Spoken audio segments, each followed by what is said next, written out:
Empregada doméstica ganha na loteria, fica milionária e compra a empresa de seus patrões que a maltratavam. Prepare-se, pois essa história vai te surpreender. Bem-vindos ao canal Contos da Alma. Se inscreva, deixe seu like e comente de qual cidade está assistindo essa história. Maria das Graças, aos 45 anos, carregava nas mãos calejadas e no olhar cansado o peso de uma vida dedicada ao trabalho.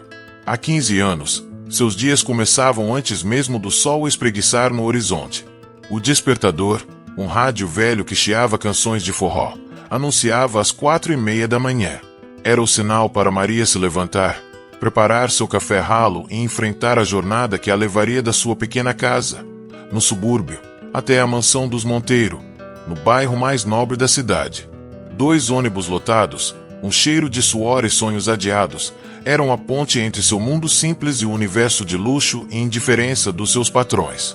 A cada balanço do coletivo, Maria sentia a esperança, que teimava em morar em seu peito, ser chacoalhada, mas nunca derrubada. Ela observava a cidade acordar, as luzes dos prédios se acenderem, e imaginava como seria ter uma vida onde o cansaço não fosse seu companheiro mais fiel. Ao chegar à imponente mansão dos Monteiro, Maria era recebida não por um bom dia, mas pelo silêncio opressor e pelas listas de tarefas que pareciam se multiplicar a cada amanhecer. O doutor Ricardo Monteiro, um empresário de 52 anos, com um semblante permanentemente carrancudo, mal a olhava nos olhos. Para ele, Maria era apenas uma engrenagem em sua máquina de conforto, uma sombra que limpava a sujeira e organizava o caos de sua vida abastada.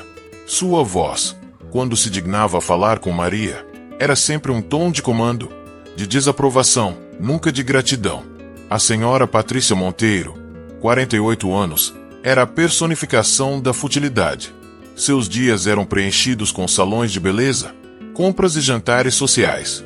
Maria era seu alvo preferido para descarregar frustrações e exibir sua superioridade. Maria, essa mancha não saiu. Você não presta atenção no que faz. Maria, o almoço está sem sal. Você não tem paladar. Maria, o vaso está torto. Você é cega. As palavras, afiadas como navalhas, cortavam a alma de Maria, mas ela as engolia, uma a uma, junto com a poeira que limpava dos móveis caros. E havia Bruno, o filho rebelde de 22 anos. Um jovem mimado, viciado em jogos e festas, que via Maria como uma serviçal pessoal. Maria, pegue minha roupa suja. Maria, traga um suco. Maria, não me incomode. Ele a tratava com uma indiferença que doía mais do que as palavras ásperas dos pais. Maria, em sua dignidade silenciosa, apenas assentia e cumpria as ordens, sonhando com o dia em que a justiça, de alguma forma, bateria à porta daquela casa. Mas nem tudo era escuridão na vida de Maria. Havia Dona Conceição, sua vizinha de 70 anos, uma senhora sábia e carinhosa que a esperava com um sorriso e um café quentinho no fim do dia. Minha filha, não se procure. Deus não dorme. Um dia, a sua hora vai chegar, dizia Dona Conceição, com a voz embargada pela idade e pela sabedoria. E havia o senhor José, o porteiro do prédio dos Monteiro, um homem de 50 anos, discreto e observador. Ele via o sofrimento de Maria, os olhos marejados que ela tentava esconder, e lhe oferecia um apoio silencioso, um aceno de cabeça, um sorriso compreensivo, um ombro amigo nas raras vezes em que ela desabava em lágrimas. Maria encontrava consolo em sua pequena casa, um refúgio de paz e simplicidade.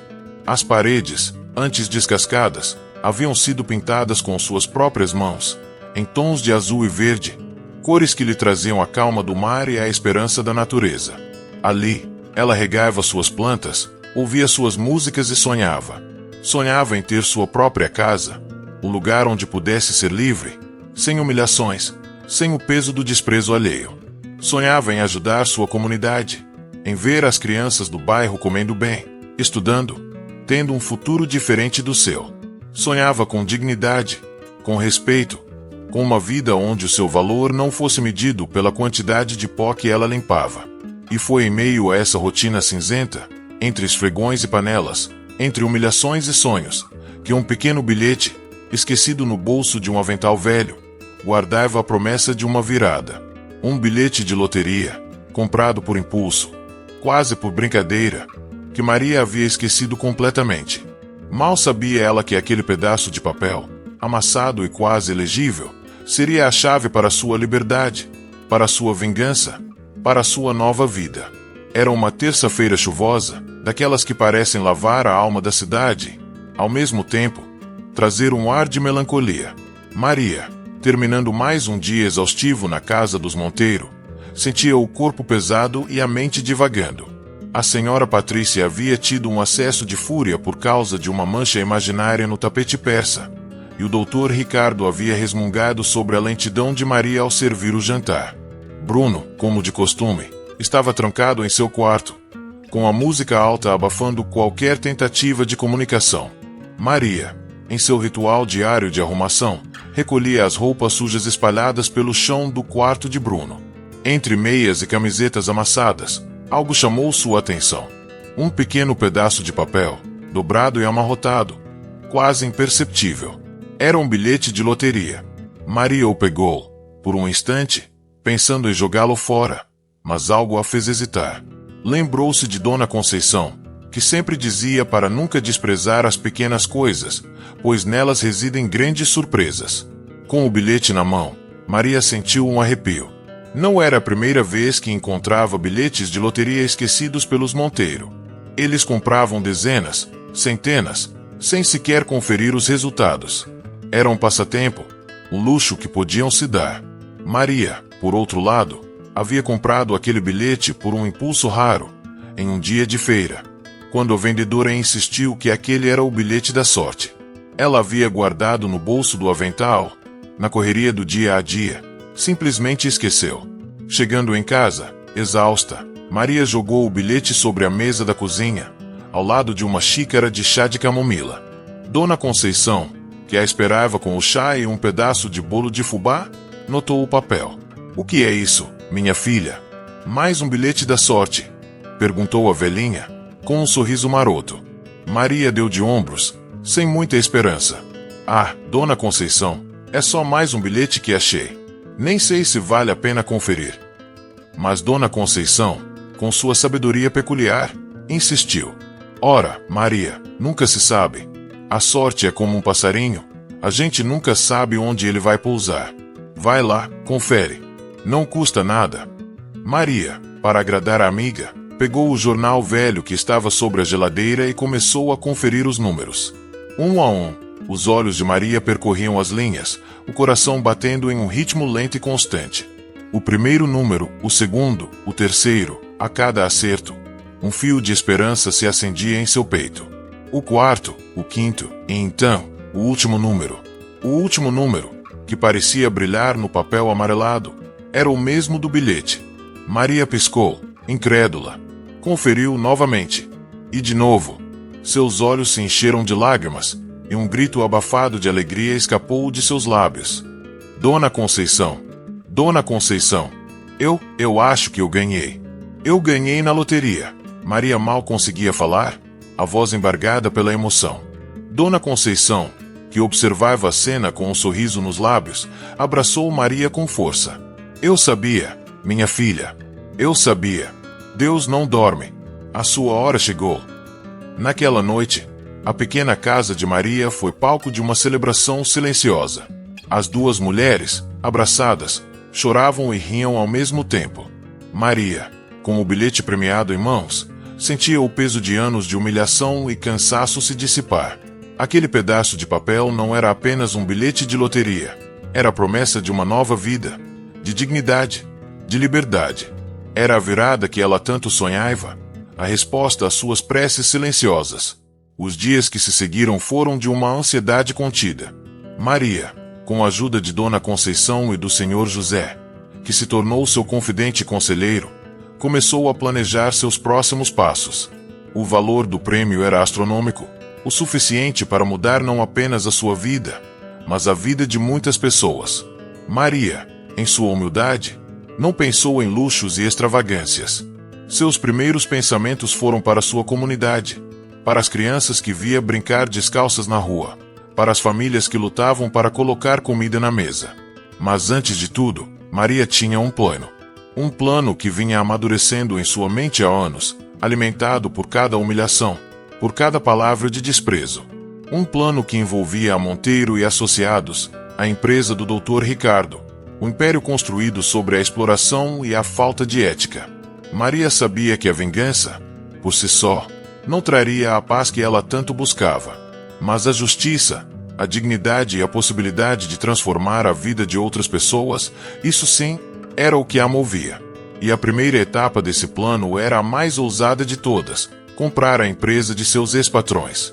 Com o bilhete premiado em mãos e a mente fervilhando de planos, Maria iniciou sua jornada de transformação. O primeiro passo foi procurar um advogado de confiança, indicado pelo Sr. José, que tinha contatos em diversas áreas. Dr. Almeida, um homem sério e discreto, ouviu a história de Maria com atenção e admiração. Ele a ajudou a organizar suas finanças, a investir o dinheiro de forma inteligente e a traçar a estratégia para o seu grande objetivo: a aquisição da Monteiro e Associados. Enquanto isso, na mansão dos Monteiro, a vida seguia seu curso de ostentação e descontentamento. O Dr. Ricardo estava cada vez mais preocupado com a situação financeira da empresa. Anos de má gestão, investimentos arriscados e uma completa falta de ética haviam corroído as bases da Monteiro e Associados. Os rumores de falência circulavam nos corredores, e os credores batiam a porta com insistência. A senhora Patrícia, alheia à gravidade da situação, continuava gastando descontroladamente, enquanto Bruno afundava-se cada vez mais em dívidas de jogo. Foi então que a notícia chegou como um raio em céu azul: uma proposta de compra pela Monteiro e Associados. O Dr. Ricardo, desesperado, viu naquilo a única saída para evitar a ruína total. A proposta era generosa, acima do valor de mercado, e vinha de um grupo de investidores misteriosos, representados por um fundo de investimentos recém-criado. Ele não hesitou em aceitar, ansioso para se livrar do problema e salvar o que restava de sua fortuna. O dia da assinatura do contrato foi marcado por uma atmosfera de tensão e expectativa. Na sala de reuniões da Monteiro e Associados, o Dr. Ricardo, a senhora Patrícia e Bruno aguardavam a chegada dos novos proprietários. O ambiente era formal, com advogados e assessores financeiros de ambos os lados. O Dr. Ricardo, com seu ar de superioridade, tentava disfarçar o alívio por se livrar daquele fardo. A senhora Patrícia, curiosa, especulava sobre a identidade dos compradores, imaginando que seriam algum magnata estrangeiro ou um fundo de investimentos bilionário. As portas da sala se abriram, e todos os olhares se voltaram para a entrada. Para a surpresa e choque dos Monteiro, quem entrou não foi um magnata, nem um grupo de investidores engravatados. Era Maria das Graças, não a Maria de antes, com o avental e o olhar cansado. Era uma Maria transformada, com um elegante tailleur, os cabelos bem arrumados e um brilho nos olhos que nunca haviam visto antes. Ao seu lado, o Dr. Almeida, com um sorriso discreto no rosto. Um silêncio sepulcral tomou conta da sala. O Dr. Ricardo empalideceu. A senhora Patrícia abriu a boca em um mudo espanto, e Bruno deixou cair o celular no chão. Era impossível. Inacreditável. Aquela era a Maria, a empregada que eles humilhavam, a sombra que limpava seus luxos. Como? Por quê? Maria, com a voz firme e serena, que nunca havia usado na presença deles, quebrou o silêncio. Boa tarde, senhores Monteiro. Sou Maria das Graças, e a partir de hoje, sou a nova proprietária da Monteiro e Associados. O choque foi palpável. O Dr. Ricardo tentou balbuciar algo, mas as palavras não saíam. A senhora Patrícia, com o rosto vermelho de raiva e humilhação, finalmente conseguiu falar. Isso é um absurdo. Uma empregada, comprando a nossa empresa, isso é algum tipo de piada de mau gosto. Maria a encarou, sem desviar o olhar. Não, senhora Patrícia. Não é piada. É justiça. É o resultado de anos de trabalho, de dignidade e de uma sorte que vocês nunca souberam valorizar. Ela fez uma pausa, permitindo que suas palavras ecoassem na sala. O dinheiro que usei para comprar esta empresa veio de um bilhete de loteria. O mesmo bilhete que eu encontrei no bolso de um avental velho, esquecido por vocês, que nunca se deram ao trabalho de conferir. O Dr. Ricardo, Recuperando um pouco da compostura, tentou argumentar. Mas isso é impossível. O contrato, os termos, não pode ser. O doutor Almeida interveio, com a voz calma e profissional. Doutor Monteiro, todos os trâmites legais foram seguidos à risca. O contrato é válido. A transação foi concluída. A Monteiro e Associados agora pertence à Senhora Maria das Graças. Bruno, que até então estava em choque, finalmente reagiu. Você fez isso de propósito, não foi? Para nos humilhar, para se vingar. Maria sorriu, um sorriso que não era de escárnio, mas de uma profunda satisfação. Vingança? Não, Bruno. Isso não é vingança. É a oportunidade de construir algo diferente. De mostrar que o respeito, a ética e a dignidade valem mais do que qualquer fortuna. Vocês me ensinaram muito, senhores Monteiro. Me ensinaram o que eu não queria ser. E agora, eu tenho a chance de ser o que eu sempre quis. Uma pessoa que faz a diferença, que constrói um futuro melhor para todos. O doutor Ricardo, a senhora Patrícia e Bruno estavam derrotados. Não havia mais nada a dizer. A realidade os atingiu como um raio. A empregada que eles tanto desprezaram, a quem consideravam invisível, havia se tornado sua nova chefe. A reviravolta era completa, e o silêncio na sala de reuniões era prova da vitória de Maria. A partir daquele momento, a Monteiro e Associados teriam um novo propósito, uma nova direção, guiada por mãos que conheciam o valor do trabalho e a importância da dignidade. Os dias que se seguiram à aquisição da Monteiro e Associados foram de intensa movimentação. Maria, agora no comando, não perdeu tempo. Sua primeira ação foi convocar uma reunião com todos os funcionários da empresa. O burburinho nos corredores era grande. Todos se perguntavam quem era a nova proprietária. E a surpresa foi ainda maior quando Maria das Graças, a ex-empregada doméstica, se apresentou como a nova CEO. Com a voz calma, mas firme, Maria explicou sua visão para a empresa. A Monteiro e Associados, a partir de hoje, será uma empresa pautada pela ética, pelo respeito e pela valorização de seus colaboradores.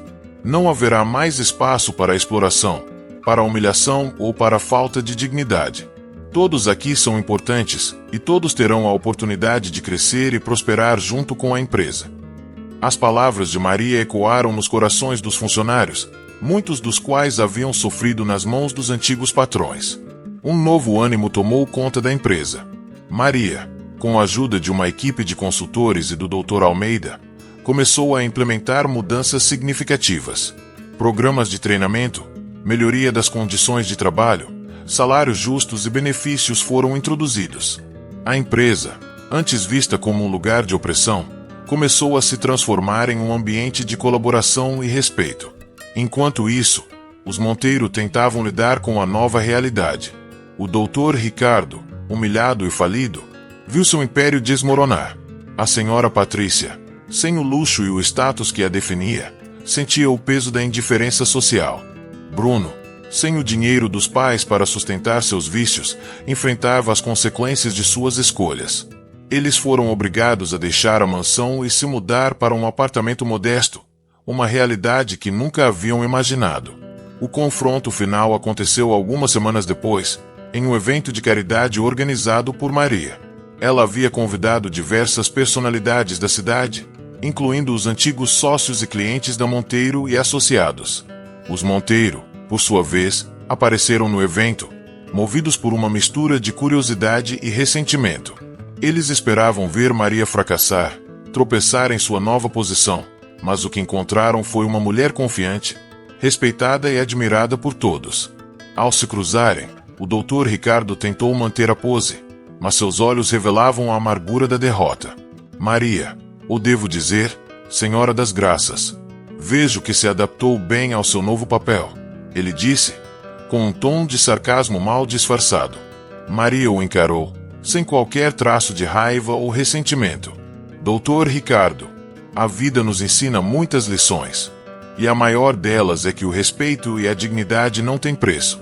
Eu aprendi isso da forma mais difícil, mas aprendi. E agora, tenho a oportunidade de aplicar esses valores em tudo o que faço. A senhora Patrícia, com a voz embargada, tentou um último ataque. Você nos humilhou. Destruiu nossas vidas. Maria sorriu, um sorriso de compaixão. Não, senhora Patrícia. Vocês destruíram as próprias vidas. Eu apenas mostrei que as consequências de suas ações, um dia, chegam. E que a verdadeira riqueza não está no que se tem, mas no que se é. Bruno, que observava a cena em silêncio, finalmente se manifestou. Eu sinto muito, Maria. Por tudo. Eu fui um idiota. Maria olhou para ele, e pela primeira vez, viu um lampejo de arrependimento em seus olhos.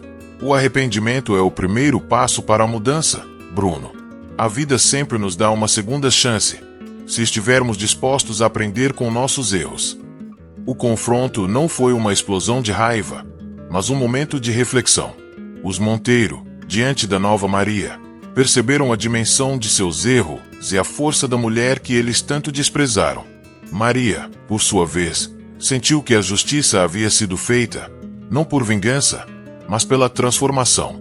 Aquele encontro marcou o fim de um ciclo e o início de uma nova era, onde a dignidade e o respeito seriam os pilares de tudo. Com a Monteiro e associados sob nova direção, Maria das Graças não apenas reergueu a empresa, mas a transformou em um modelo de negócio. A ética e a responsabilidade social se tornaram os pilares de todas as decisões. A empresa, antes conhecida por sua frieza e exploração, floresceu sob a liderança de Maria, que implementou programas de inclusão social, apoio à educação e desenvolvimento sustentável. Os lucros aumentaram, mas o mais importante, a satisfação e o bem-estar dos funcionários se tornaram prioridade. Maria não esqueceu suas raízes. A comunidade onde morava, antes esquecida e carente, começou a sentir os efeitos positivos de sua ascensão. Com parte de sua fortuna, ela construiu uma escola, um centro comunitário e investiu em projetos de saneamento básico. As crianças, antes brincando em ruas de terra, agora tinham um lugar seguro para estudar e sonhar. Dona Conceição, com seus olhos marejados de orgulho, via em Maria a concretização de seus ensinamentos. O senhor José, agora aposentado, era um dos voluntários mais dedicados do centro comunitário, sempre com um sorriso no rosto e uma história para contar sobre a virada de Maria. A vida de Maria, antes cinzenta e cheia de humilhações, tornou-se um exemplo de superação e dignidade. Ela continuou morando em sua pequena casa, que agora era um lar ainda mais aconchegante, mas com a liberdade de poder ajudar quem precisava. O luxo e a ostentação não a seduziram. Sua maior riqueza era a gratidão das pessoas, o brilho nos olhos das crianças e a certeza de que estava fazendo a diferença. Os Monteiro, por sua vez, seguiram caminhos diferentes. O doutor Ricardo, após perder tudo, foi forçado a recomeçar do zero, aprendendo, da forma mais dura, o valor do trabalho honesto e da humildade. A senhora Patrícia, sem o espelho da sociedade para refletir sua vaidade, buscou ajuda. Aos poucos, começou a reconstruir sua vida, longe dos holofotes e das aparências. Bruno, após um período de reflexão e arrependimento, encontrou na arte uma forma de expressar seus sentimentos e se tornou um artista plástico, usando suas obras para criticar a superficialidade e a ganância. Maria das Graças, a empregada que um dia foi invisível, tornou-se uma lenda. Sua história era contada e recontada, inspirando a todos que a ouviam. Ela provou que a verdadeira força não está no poder ou no dinheiro, mas na dignidade, na resiliência e na capacidade de transformar a própria vida e a vida dos outros. A loteria lhe deu o dinheiro, mas a sua essência, a sua bondade e a sua força de caráter foram as verdadeiras chaves para a sua vitória. E é assim, Maria das Graças, a mulher que um dia limpou a sujeira dos outros, construiu um legado de esperança, respeito e um futuro mais justo para todos.